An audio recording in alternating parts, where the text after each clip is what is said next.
Setelah kegagalan timnas Indonesia di Piala AFF 2024, Ketua Umum PSSI Erick Thohir mengungkapkan visi besar untuk masa depan sepak bola Indonesia. Dalam wawancaranya dengan Reuters, Erick menargetkan timnas Indonesia bisa masuk ke jajaran top 50 dunia pada tahun 2045 dan berharap tim Garuda mampu tampil di Piala Dunia. Kegagalan timnas Indonesia di Piala AFF 2024 terjadi usai kekalahan 0-1 dari Filipina pada laga terakhir grup B di Stadion Manahan, Solo. Hasil ini membuat Indonesia hanya mengoleksi 4 poin, finish di peringkat ketiga grup, dan gagal melaju ke semifinal. Meski demikian, Erick Thohir menegaskan bahwa ini adalah momentum untuk menata ulang langkah timnas menuju target yang lebih besar. Erick Thohir menyebut bahwa dengan populasi besar dan gairah masyarakat terhadap sepak bola, Indonesia memiliki potensi menjadi salah satu raksasa Asia. Namun, ia mengakui perjalanan menuju target tersebut membutuhkan waktu dan kerja keras dari berbagai pihak. Indonesia seharusnya berada di jajaran 9 besar Asia. Dengan populasi dan gairah sepak bola dari seluruh rakyat Indonesia, ini sangat mungkin. Namun, tentu saja, butuh dukungan pemerintah, sektor swasta, dan federasi, ujar Erick Thohir. Dalam jangka panjang, Erick menargetkan timnas Indonesia masuk top 50 dunia pada 2045, bersamaan dengan perkiraan lonjakan produk domestik bruto, PDB, per kapita Indonesia yang diproyeksikan mencapai 27 hingga 30 ribu dolar AS, banyak yang mengatakan kita adalah raksasa yang tertidur. Inilah mengapa kita harus memiliki program untuk menjadi lebih baik, ditambahnya. Erick Thohir juga menyoroti strategi menambah kekuatan timnas Indonesia, salah satunya dengan melibatkan pemain keturunan dan diaspora Indonesia yang bermain di luar negeri. Menurut Erick, banyak dari mereka yang percaya pada program PSSI dan bersedia membela timnas karena ikatan sentimental dengan tanah air. Kami beruntung banyak diaspora yang percaya pada proyek ini. Mereka ingin kembali ke tanah kelahiran mereka karena ini adalah bagian dari mimpi mereka untuk keluarga dan leluhur mereka, tegas Erick. Saat ini, timnas Indonesia berada di peringkat ketiga grup C kualifikasi Piala Dunia 2026 zona Asia putaran ketiga. Dengan 6 poin dari 6 pertandingan, peluang Indonesia untuk lolos ke Piala Dunia 2026 masih terbuka. Juara dan runner-up grup akan langsung lolos ke putaran final, sementara peringkat ketiga dan keempat akan melanjutkan perjuangan ke putaran keempat. Jadwal pertandingan grup C yang tersisa. 20 Maret 2025, Australia versus Indonesia. 25 Maret 2025, Indonesia versus Bahrain. 5 Juni 2025, Indonesia versus Cina. 10 Juni 2025, Jepang versus Indonesia. Dengan visi besar Erick Thohir, dukungan semua pihak, dan perjuangan para pemain, timnas Indonesia memiliki peluang untuk menciptakan sejarah di kancah internasional. Pelatih timnas Indonesia, Shin Tae-yong, mencoba menenangkan para supporter usai kegagalan timnas Indonesia mencapai semifinal Piala AFF 2024. Bermain di kandang sendiri pada laga terakhir grup B melawan Filipina, Sabtu, 21 Desember 2024, skuad Garuda harus menerima kenyataan pahit tersingkir dari turnamen.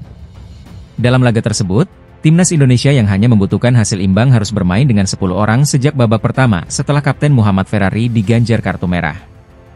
Timnas Indonesia kebobolan lewat penalti lawan dan tak mampu membalas meskipun diberi tambahan waktu selama 11 menit.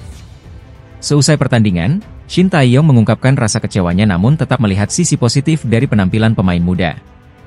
Kekalahan ini sungguh memalukan. Namun, sebagian besar pemain kami berusia 20-an saat menghadapi tim yang lebih berpengalaman, dan mereka bermain bagus, ujar Shin. Pelatih asal Korea Selatan ini menegaskan bahwa meskipun gagal di Piala AFF, turnamen ini menjadi pengalaman penting bagi pemain muda. Daripada bilang gagal, lebih baik kita katakan ini menciptakan pengalaman bagi pemain muda, ditambahnya. Shin Tae-yong juga meminta para supporter untuk tidak terlalu khawatir, mengingat skuad muda ini dipersiapkan untuk turnamen lain seperti kualifikasi Piala Asia U23 dan SEA Games tahun depan. Skuad ini sebenarnya disiapkan untuk ajang lain. Fans tidak perlu khawatir, jelasnya. Meski begitu, Shin mengakui bahwa masih banyak hal yang perlu dibenahi, mulai dari fisik hingga mental para pemain. Kegagalan ini mendapat perhatian serius dari Ketua Umum PSSI, Erick Thohir, yang memastikan akan ada evaluasi terhadap Shin Tae-yong. Target kita semifinal, walaupun dengan pemain muda. Kita berharap menang lawan Myanmar, Laos, dan Filipina. Tapi ya, namanya sepak bola kan drama, ujar Erick. Erick Thohir juga menegaskan pentingnya regenerasi di tubuh timnas Indonesia. Kalau tidak mulai sekarang, kapan lagi mereka punya jam terbang? Selain SEA Games, tahun depan ada kualifikasi AFC U23, jelasnya.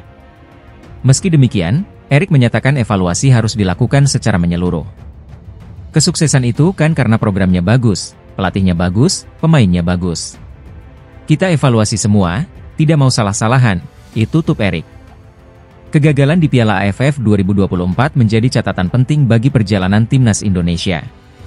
Meskipun menelan pil pahit, Shin Tae-yong tetap optimis terhadap masa depan skuad Garuda.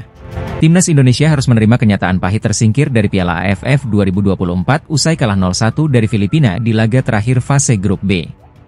Pertandingan yang digelar di Stadion Manahan, Solo, Sabtu malam, 21 Desember 2024, menjadi penutup perjalanan skuad Garuda di turnamen ini. Sejak awal pertandingan, laga berlangsung sengit. Kedua tim saling menyerang, tetapi tidak ada gol tercipta di babak pertama. Namun, petaka datang bagi timnas Indonesia ketika sang kapten, Muhammad Ferrari, diganjar kartu merah pada menit ke-42 akibat pelanggaran keras terhadap pemain Filipina, Amani Aguinaldo. Bermain dengan 10 pemain, skuad Garuda semakin tertekan di babak kedua. Filipina memanfaatkan keunggulan jumlah pemain untuk menekan pertahanan Indonesia.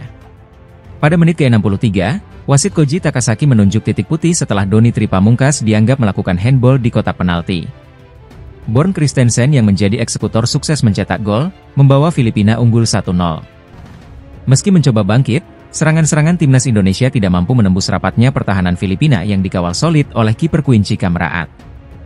Hingga peluit panjang dibunyikan, skor 0-1 tetap bertahan, memastikan Filipina melaju ke semifinal sebagai runner-up grup B dengan 6 poin. Kekalahan ini membuat timnas Indonesia hanya mengumpulkan 4 poin dari 4 pertandingan, hasil dari 1 kemenangan, 1 imbang, dan 2 kekalahan.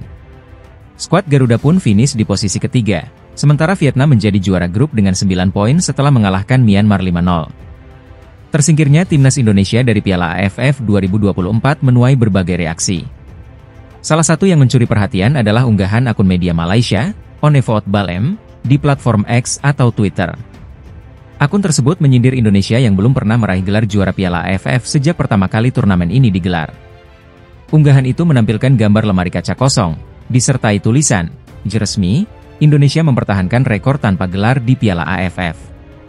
Ayo Garuda, terbang tinggi."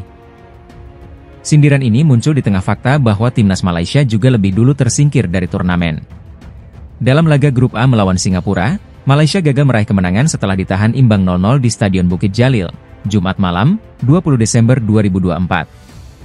Kekalahan ini menjadi pelajaran pahit bagi timnas Indonesia. Dengan evaluasi menyeluruh, skuad Garuda diharapkan bangkit dan tampil lebih baik di turnamen-turnamen mendatang.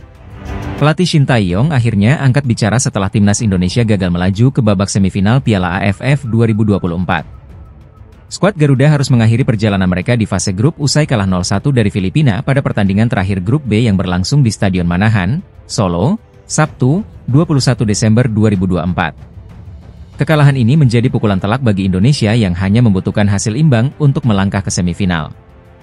Gol tunggal Filipina dicetak oleh Christensen melalui titik penalti pada menit ke-63 setelah pelanggaran di area terlarang oleh lini pertahanan Indonesia. Hasil ini membuat Filipina naik ke posisi runner-up grup B, menemani Vietnam yang menjadi juara grup untuk melaju ke babak semifinal. Sementara itu, Indonesia harus puas finish di peringkat ketiga, mengakhiri harapan untuk meraih gelar juara. Dalam konferensi pers seusai laga, Shin Tae-yong secara tegas menyebut kegagalan ini sebagai tanggung jawabnya. "Ya, ini bisa disebut sebagai sebuah kegagalan karena kita gagal lolos dari fase grup," ia ungkapnya dengan nada serius. Namun, ia juga mengimbau publik untuk memahami konteks di balik hasil buruk ini. Menurut Shin, salah satu faktor utama kegagalan adalah komposisi pemain. Tim yang berlaga di Piala AFF kali ini diisi oleh banyak pemain muda sebagai bagian dari persiapan jangka panjang timnas Indonesia. Kita bisa lihat, tim yang bertanding di turnamen ini bukan timnas senior. Jika kita bawa timnas senior, saya yakin kita bisa menjadi juara Piala AFF, ditegas Shin. Meski demikian, pelatih asal Korea Selatan itu menilai turnamen ini tetap memberikan manfaat. Ia melihat pengalaman yang didapatkan para pemain muda akan sangat berharga untuk kompetisi di masa depan. Daripada fokus pada kegagalan, lebih baik kita fokus